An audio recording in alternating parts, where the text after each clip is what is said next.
ভাষা আন্দোলনের অন্যতম সৈনিক নওগাঁর ডাক্তার মঞ্জুর হোসেন।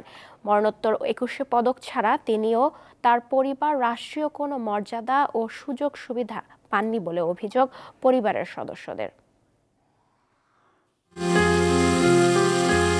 52 ভাষা আন্দোলনে অত্যন্ত সাহসী ও সংগ্রামী ভূমিকায় ছিলেন ডাক্তার মঞ্জুর হোসেন। তখন তিনি ঢাকা মেডিকেল কলেজের শেষ বর্ষের ছাত্র। বিপ্লবদা উপাধিতে ভূষিত এই সৈনিক মাতৃভাষার জন্য লড়াই সংগ্রাম করে কারাবরণ করেছিলেন।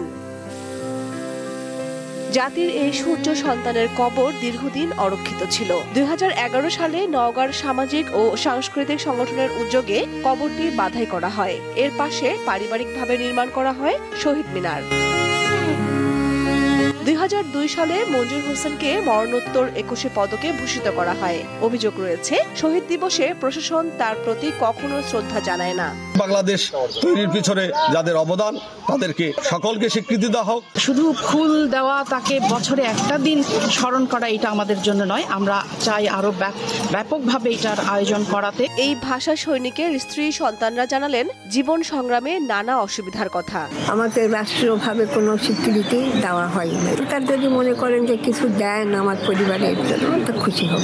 সকল ক্ষেত্রে ভাষা সংগ্রামীদের পরিবারের ছেলে মেয়ে নাতনি যারা রয়েছেন তাদের পড়াশোনার সুযোগ দিতে হবে, চাকরির একটা ব্যবস্থা করে দিতে হবে। ভাষা শহীদদের পরিবারের রাষ্ট্রীয় স্বীকৃতির দাবি জানিয়ে আসছে 21শে পরিষদ। আমরা 21শে পরিষদ নওগাঁ মনে করি যে ভাষা সৈনিক যারা, তাদের রাষ্ট্রীয়ভাবে স্বীকৃতি দেওয়া দরকার, তাদের সুযোগ সুবিধা দেওয়া দরকার, তাদের পরিবার কে কোথায় কিভাবে আছে রাষ্ট্রীয়ভাবে তাদের সহযোগিতা করা দরকার। ভাষা সৈনিক মঞ্জুরের পরিবারের রাষ্ট্রীয় ও সামাজিক মর্যাদা নিশ্চিতের আশ্বাস দিয়েছে স্থানীয় প্রশাসন।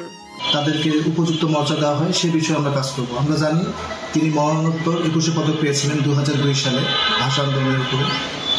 তো আমরা উপজেলা প্রশাসনের পক্ষ থেকে তার পরিবারের খোঁজ নিচ্ছি। তার যে সমাধিস্থল রয়েছে সেই সমাধিস্থলকে আমরা আরো উন্নত করার চেষ্টা করব। 1968 সালের 4 ডিসেম্বর ভাষা সৈনিক ডাক্তার মঞ্জুর হোসেনের জীবনাবসান ঘটে। দীপ্ত বার্তা কক্ষ।